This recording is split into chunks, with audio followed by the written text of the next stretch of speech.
And we are down to 16 here as we welcome you into December. I'm Daniel Gilman. He's Mick Haley, and this is Six Rotations, a weekly volleyball show dedicated to you, our loyal and devout women's college volleyball fans, brought to you as always by SNA Sports, better equipment for a better game.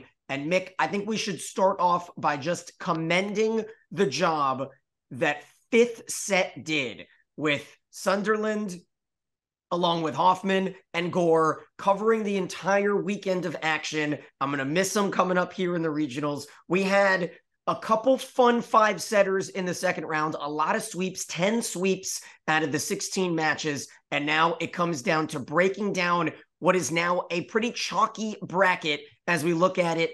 Just one team, unseeded, advancing through. What were your biggest takeaways from the weekend? Well, like you said, I thought the sweeps were interesting. I didn't expect that so much. I kind of thought we'd have some upsets, some bigger upsets than we did. I really thought that UCF, Central Florida stats were so good that I thought they would upset some people and move forward. They didn't. I liked Yale stats. They played hard, but couldn't do it. Townsend played really well, got a bad call, I thought, in the fourth set, might have turned that match into a five-setter with Georgia, but Georgia represented well against Texas. They played really well, so I got to see that. I think the other hot team that I watched is Kentucky. I'm going to, when we get to picking, I'm going to surprise some people. I think that team is scoring the ball really well.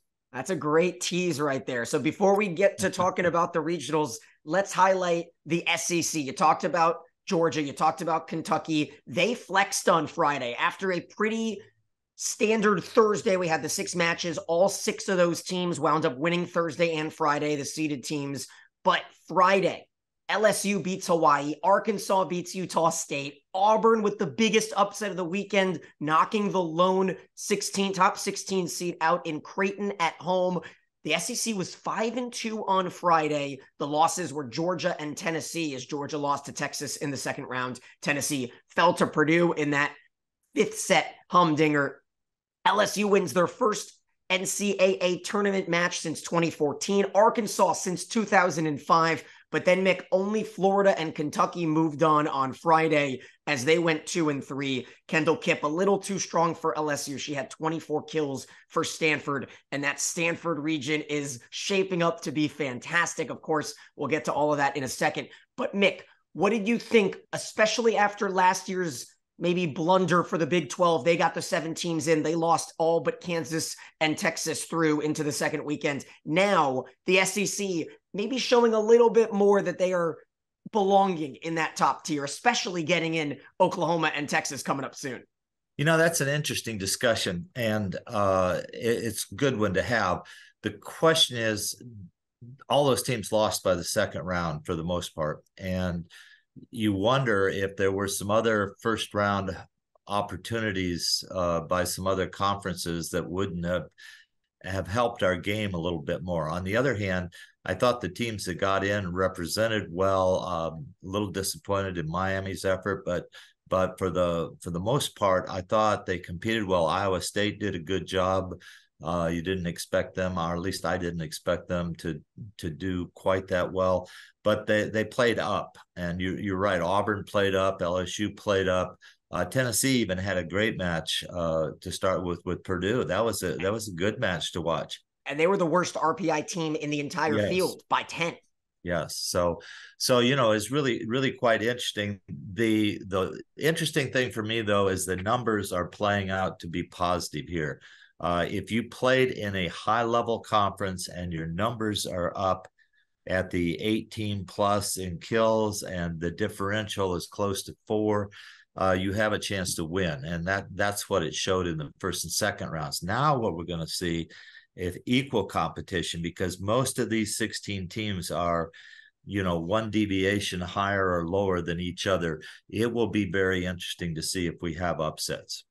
So what it comes down to, Mick, and this is the stance for the March Madness basketball tournament, for the women's basketball, for all of these, upsets are really fun in the beginning, but then they take away for what we get here this upcoming weekend on December 8th, Thursday. Every single regional semifinal match played on the same day for the second season in a row, and it will be stacked starting at 11 a.m. Eastern time. Take a look at our regional schedule once again, and it is top to bottom entertainment at all times, because there aren't a lot of those underdogs that may get their seasons ruined or their slippers turned to a pumpkin or whatever you want to call it. But I do want to talk about a couple more of the teams that did have shining starts to their postseason and didn't continue on. And I think one of the best stories was Rice, and that Baylor Rice match was probably my favorite second round match in terms of entertainment. Now, the sets weren't tight in the beginning, but when Baylor's winning a set by 15 and then Rice wins a set by 15 and then they go to 5, and Baylor's size, we could talk about Big 12 as well, because Kansas looked very comfortable against Nebraska. Walk me through that Baylor Rice, and then again, Kansas coming up just short against Nebraska. Well, I actually had thought Rice would come out on top. I really thought their numbers were good. Everything was good. They handled Western Kentucky for the first time in their conference. I looked for them to play up, and they had a shot at it.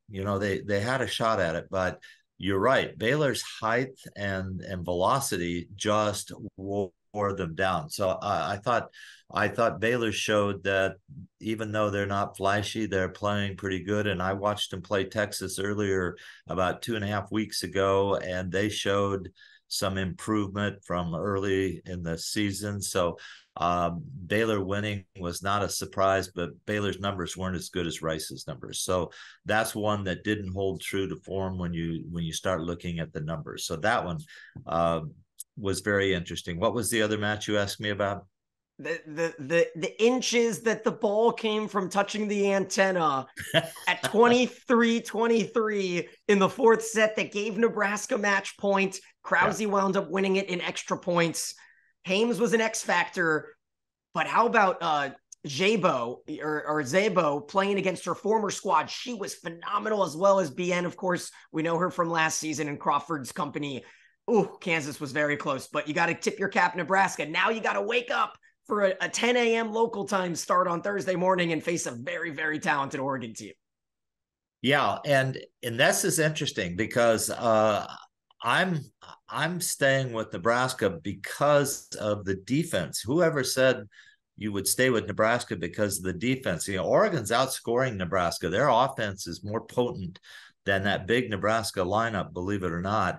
But Nebraska's advantage has been to hold opponents to less than 17.5 points per set, and that has allowed them to have an awfully good record. They just couldn't finish tops in the Big Ten there.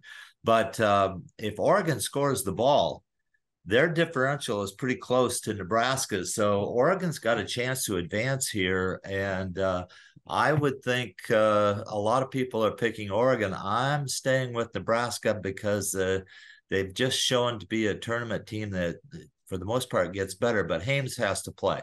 If Hames doesn't play, then I have to switch to the Ducks. So I'm agreeing with you here.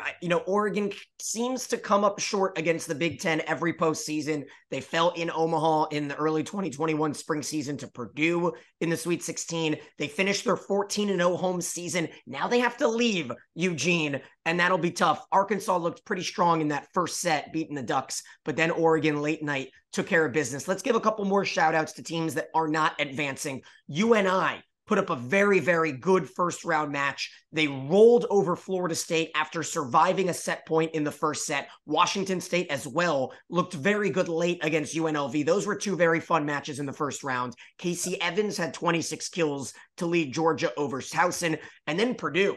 Eva Hudson is going to be, we've been saying it all year, she's going to be so, so good. She had 20 kills. Ellis comes off the bench to beat Tennessee. That was really fun. But here's the story of the weekend. South Dakota down 2-1, down 15-11 against Houston. They lose their star player, Elizabeth Junkie, and battle to force a fifth before Abby Jackson and Kate George stepped up. Of course, there's that iconic Kate George diving dig over the table that I'm sure everyone's seen now, the viral clip. But The first win since 94 for Houston in the NCAA tournament. But hats off to South Dakota to battle without their star player. Not a lot of teams can do that. Down 15-11, forcing a fifth. I think South Dakota showed that they're a very good team. There was no drop off at all, and they played even. And everybody told me they were going to be good. Their numbers were good. But boy, I was impressed. I thought they were really, really quite good. And I enjoyed the match. And I'm sorry that young lady got hurt because she really went after that tight set and hit that cut shot for a kill, only to come down and hurt herself. But wow, good match. You're right. And they could have moved on, and I'd been okay with that. I would have been okay with that because they would compete.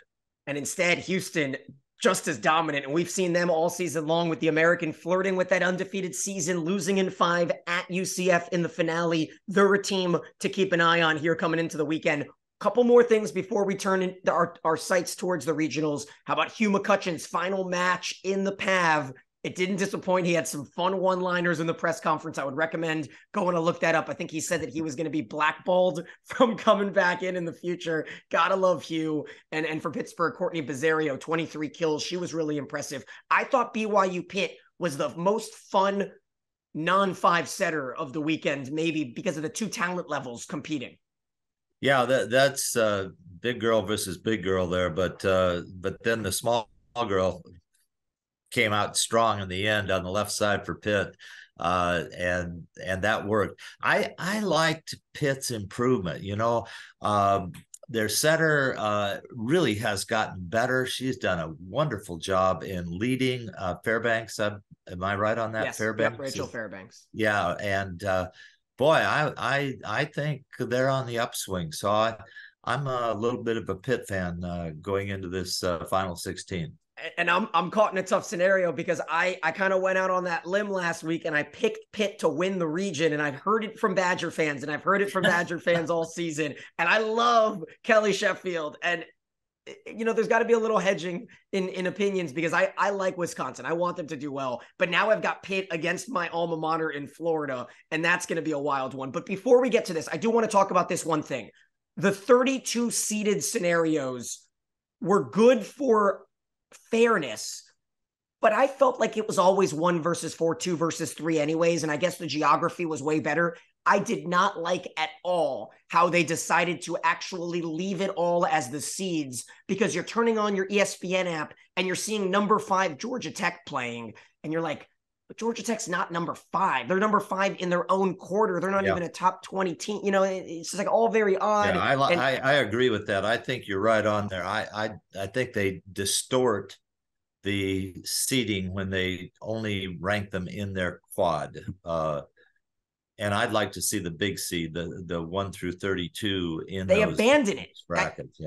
Altogether, right? Oregon versus Nebraska is 3 versus 2. I want to see what you guys have them. Is it 15 versus 9? Is you know what I mean? Like, that was a lot more fun. Obviously, people that care can look it in and say, okay, they're actually number 7 and they're playing number 2 and all that jazz. But I thought it threw a big wrinkle into things because there's a big there's a distance between Houston, Stanford being 5-1 and looking at that, or seeing Houston without a seed and seeing Stanford as number 3 or number 2, and that's just on a rant there. But it just bothered me to text people. And then, of course, ESPN made that one mistake that luckily Sam Gore helped them fix. He was texting me about it, where they said Kansas, their first win against the top 5 seed since 2014. But Miami's not a top 5 seed. It's like they're not, it was very weird. It was all messed up. Kansas last year, they beat a host, and it was just whatever. That was one thing that I hope they fixed for next year. I remember the 2014 top seed. Yeah. Now we'll talk regionals. Thank you for bringing that up. Yes. You're welcome. I'm anticipating a few more 5 setters, and luckily for us, the Final Four is in Omaha, and we talked about it last week. Mick and I will be there. We're doing a live episode of 6 Rotations Thursday morning, 10:45 local time at the AVCA convention. We're going to be hosting the NCAA fan experience. It's going to be a lot of fun. How about of the 5 setters on Friday and 1 on Saturday? So just 6 5 setters overall. 3 of them were in the Omaha region. Pretty wild. How many 5-setters do you think are we going to get in the 8 matches on Thursday? Let's look at the schedule now. We'll walk you through it. If you had to guess, I'm thinking we get 3 or 4 of them. I'm going to say 1. That's it. Okay, well, let's start us off. Oregon, Nebraska, 11 a.m. Eastern time, ESPNU in Louisville. We kind of gave a little bit, right? You mentioned Nebraska's defense has been very strong. I think Brooke Nuneviller is the X factor, but of course we talked to Mimi Collier early in the year. If she grows in that match, Oregon certainly could win. Yeah, she's really the X factor, and she's a freshman, so she's got to bring it. But that's a lot of weight to be putting on a freshman's back. So they have to have other people step up to help her. Or I say Nebraska 3-1. Okay, I'm going 5 there. I think Nebraska in 5. Let's start the counters because I love you fans just roasting me in the comments. All we do is talk, and we get 30, 40 minutes of it. And every once in a while, I misspeak. Yes, Towson beat Pittsburgh, not Penn State earlier in the year. Sorry about that. I apologize. But we're going to hope that we make our bread back. 5 sets, Oregon, Nebraska in 5. Ohio State, Minnesota, noon, ESPN2 from Austin. I'm sure Mick will be there. I'm going Ohio State in 4. I really think Wisconsin's playing better, but Ohio State has the numbers, and Ohio State is not playing well. Their setting is not like it was early in the year. They seem to be anxious. They're in a rush to get things done. Yet their numbers over the course of the year are still better than Minnesota's, believe it or not. And so I'm going with Ohio State, but that's the one that I think probably could go 5. These guys have seen each other twice now. They're playing on a neutral court. Usually when this happens, it doesn't go 5. Usually it goes 3-1 or 3-0, actually. Somebody gets on top of the other one, and that's the way it finishes. But I'm going to go watch. I'm going to be sitting in the front row, and I'm going to watch real closely.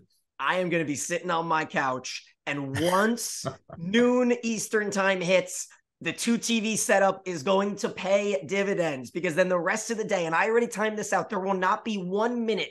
I'm going to go out on a limb and hope that I'm not wrong. There will not be 1 minute starting at 11 a.m. Eastern time until you go to bed at whatever, 10 o'clock Eastern. There won't be 1 minute without live volleyball.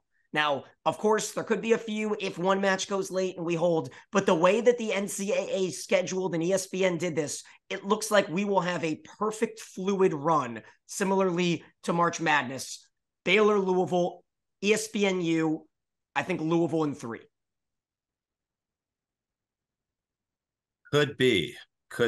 Baylor has really? to play Going defense. Out. Yeah, let's see. Come on, I'm writing these down, Mick. We're keeping track. I think maybe 3-1, but okay, yeah, I'll put 4. Louisville is a good bet on 3-0, but I'll stay with 3-1.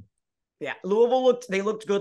Letharo was the question mark coming in, right, with the lack of the postseason experience. She was very fluid. The Cardinals made very quick work. Purdue put up a fight in the 3rd set, but Louisville stormed away at the end of the set, won it in 3. Baylor, of course, with the key blocks in the 5th set against Rice, put them here into the regionals once again. And McGuire's team, they made it to the championship a few years ago. We'll see what happens here. Marquette, Texas, coming up after on ESPN2 from Austin. Oh, what a great slate this is. Marquette, were you surprised that they swept Georgia Tech? No, I looked at the numbers. The only way that Georgia Tech even gets into that match is if Bergman goes off, like she did against Louisville in the first 2 sets, and they didn't let her, and so they couldn't score enough. So yeah, I was thinking that was going to be quick, and it was. I think Marquette's better than anybody knows. I think you better watch out. If they get the first set against Texas, if they can win the first set, then you're going to have a match. All right, what's your pick? Texas 3-1. All right, I'm going to say, and it happens every year, there's always one regional match in Austin that is just a huge shocker, right? A couple years ago, who was the team in 2018? 19? Iowa State beating Texas. Yeah, but who was the one that Texas came away on top in 5? Was that Florida Gulf Coast, or was it? Could have been Purdue.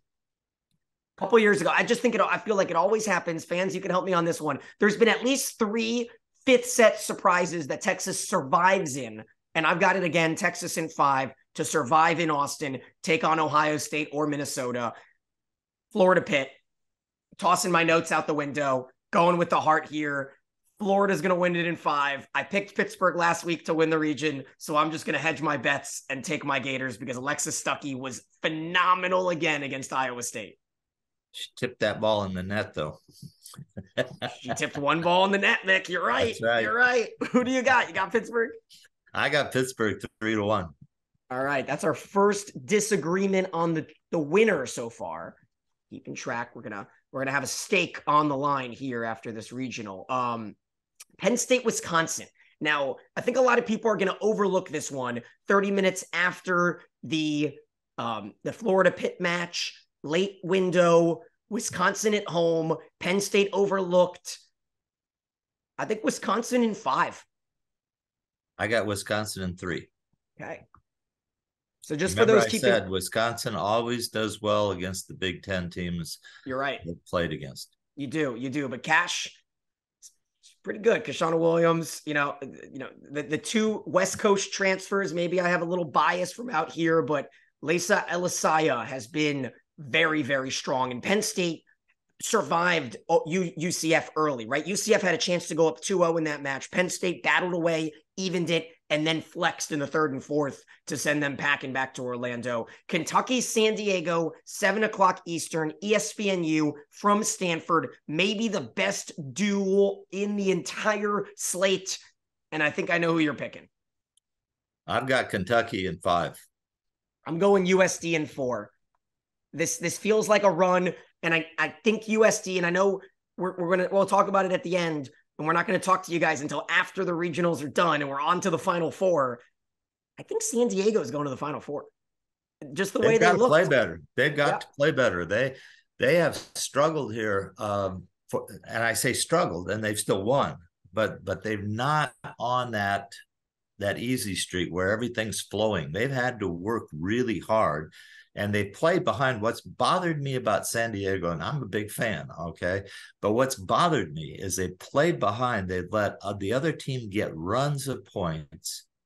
And, the closer you get to the championships, the less 4 and 5 point runs you're going to be able to get back. You can't give up those runs. You have to keep them to 1 or 2 points and stay tight on that. And I think they need to do that better. And my take is the other hand. I think USD, they got to celebrate that win at the end of the season. We saw the Petrie, viral video from the locker room, and they just beat a Pac-12 team, right? In Washington State. That's a pretty good Pac-12 team. They can now talk themselves into beating another Pac-12 team in Stanford. And I was a little unimpressed with Stanford against Pepperdine. That's a poor Pepperdine team at the end of the season. And they rallied.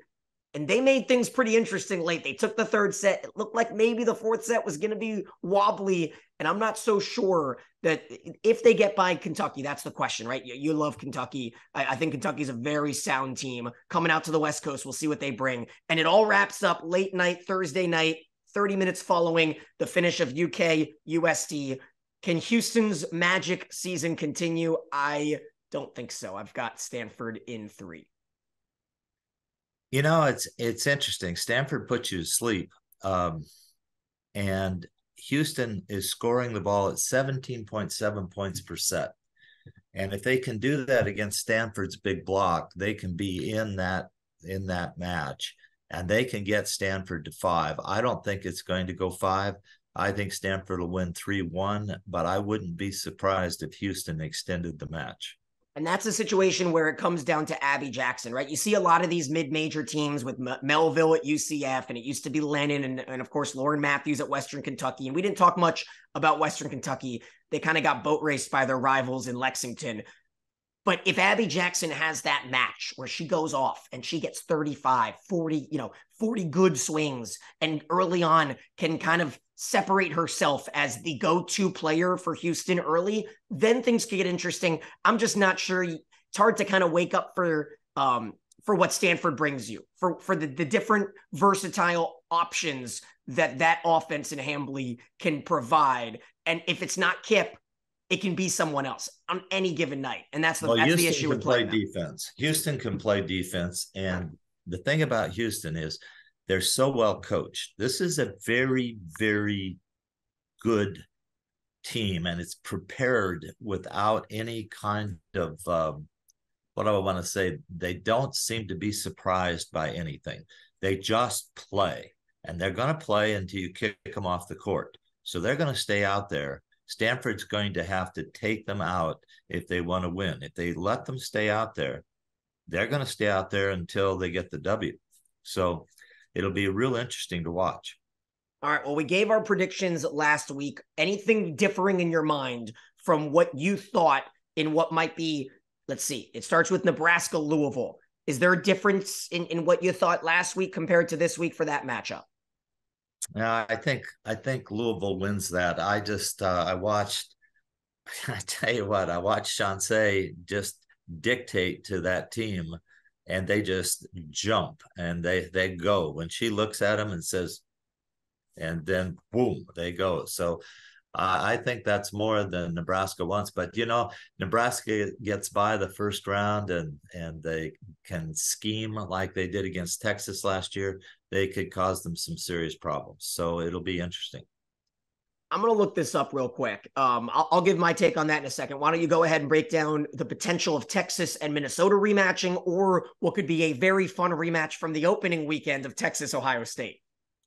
See, it would be interesting to see Texas-Ohio State, because Ohio State can play defense, and they would go in as kind of an underdog in two different ways. And they lost twice to Texas at Ohio State for the start of the year.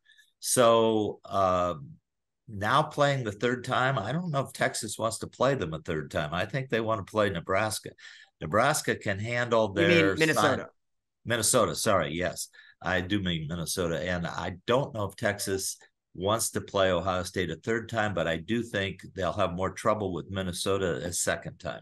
So it'll be interesting. So this is what I looked up, and this is going to be my Nebraska take. Maddie Kubik has not had 20 kills all season long. In fact, she hasn't had more than 10 kills since November 20th against Purdue in the 3-set win. Dominant win. She balled out 17-3-45. If Maddie Kubik takes the 35 swings that she did against Kansas and gets more than 15 kills, I think Nebraska has a chance to go to the Final Four again. I'm just going to say that. Leave it out there for all you Big Red fans that are going to chomp at the bit. She's the reason why this team could beat Oregon and beat and beat Louisville in my mind. I also think that Texas is not going to have any troubles with Ohio State or Minnesota. So we go on to Wisconsin. And we know that Florida and Wisconsin have that history. If it's Florida and Wisconsin, do you see any trouble? No, I think Wisconsin wins 3-0 if it's Florida, Wisconsin. Okay, and then Pittsburgh, Wisconsin. Yeah, Pittsburgh, Wisconsin. Then you're going to have a 3-1 match, probably Wisconsin, but Pitt gets in that situation. Like I said, Wisconsin doesn't do well out of the Big Ten on first-time meetings. So it will be interesting to see how long it takes Wisconsin to figure it out, Of course, it would be the flip. Pittsburgh, who didn't get the chance to play Wisconsin last season because they lost to Nebraska in the Final Four, they could get that chance, and that could be the fire that Dan Fisher has under the skin of these Panthers. And then lastly, I mentioned what I think about San Diego. I'm feeling them as the vibes. You mentioned what you thought about Kentucky. Are we sleeping on Stanford, a team that everyone really likes coming into this tournament? I thought that I saw Stanford not playing one of their starting players in the very tall left side or middle. They'd moved her into the middle. Francis, is that who you're talking about? Did she play? Did she play? Because it looked to me like she did Francis not play. Yeah, and I think Stanford's not the same team without Francis in there. Yeah, Baird had 8 kills. Kip, of course, with the big 24-233. Aaliyah Rubin, 9-5, 25. And then Annabelle Smith, 406. And McKenna had 6-1-8 with those two in the middle. So it'll be interesting to see what Hambly decides to do. So are you thinking Kentucky comes out of this? That was the tease in the beginning of the episode. Well, yeah, I think if Kentucky gets to the finals, then I think Stanford will probably win because Kentucky's mostly outside. Where you can hurt Stanford is in the middle, and they're not matched up with teams that are going to hit middle against them. So I don't know. Maybe San Diego can do some things if they get into that situation. But I think Kentucky's going to upset them. I think their scoring is too great. And Kentucky does make errors, though. That can get San Diego back in. So I go back and forth. I kind of vacillate. Good thing I'm not coaching right now. Don't have to make these decisions. But I'm going to enjoy this. Yeah, there's the chance for 2 SEC teams to be playing this time next week while we chat. There's a chance for 3 Big Ten teams to be in the Final Four. There's a lot of opportunities. Of course, there's no Big Ten in that Stanford, not even from the jump. So that's an interesting twist. And then, of course, the West Coast Conference has an opportunity. The Pac-12 could get a pair. The ACC could get 2 again. So much to be decided. I think Stanford needs to rally their fans. There was not much atmosphere in those 2 matches they played this past weekend in Naples. It's embarrassing. Yeah, they're sleeping up there. I don't know what's going on in Palo Alto. Football team's not playing. Nobody's doing anything. Everybody, maybe they're just having a glass of wine and sitting back, But they had great atmosphere when they were on those runs, right? They had amazing, amazing fans 5 years ago, not even. So it's just weird to see a team that was so good so recently kind of dropping off in terms of the fan situation. One of the things that's interesting in parts of the country, in this particular part of the country, is traffic is so bad that getting people out who are not close, you're sitting out there in the traffic for an hour and a half trying to get to a site. That's sports, Mick. That's just sports. I know the West Coast bias, the West Coast vibes, everything's different out there. I'm starting to understand it now that I live in California, but it's still not something that I'm going to be okay with because I've seen the Big Ten craze. You probably don't understand it. You probably just accept it.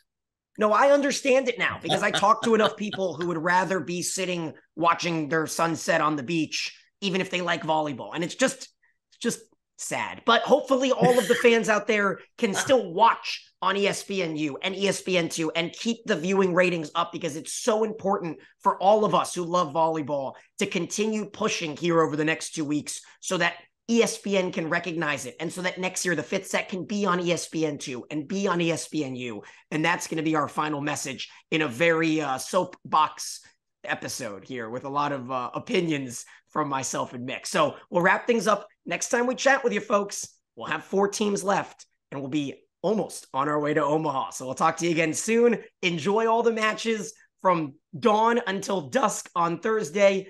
For Mick, I'm Daniel, and this is 6 Rotations.